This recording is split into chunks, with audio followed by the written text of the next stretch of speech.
காதலின் மாற்றம். இதை அறிந்ததுண்டோ நீங்கள்? காதல் தேவை ஆவதும் தேவையா என கேள்வி எழுவதும் நீங்கள் தேர்ந்தெடுக்கும் நபரைப் பொறுத்து அமைகிறது. உங்களை புரிந்து கொண்ட நபரிடம் காதல் தேவை என தோன்றுகிறது.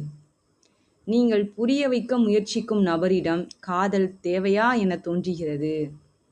எதையும் சொல்லி அறிவதற்கு அல்ல, சொல்லாமல் அறிவதே காதல். காதல் தேவை ஆவதும் தேவையா என கேள்வி எழுவதும் நீங்கள் தேர்ந்தெடுக்கும் நபரை பொறுத்து அமைகிறது. உங்களை புரிந்து கொண்ட நபரிடம் காதல் தேவை என தோன்றுகிறது. நீங்கள் புரிய வைக்க முயற்சிக்கும் நபரிடம் காதல் தேவையா என தோன்றுகிறது. எதையும் சொல்லி அறிவதற்கு அல்ல, சொல்லாமல் அறிவதே காதல்.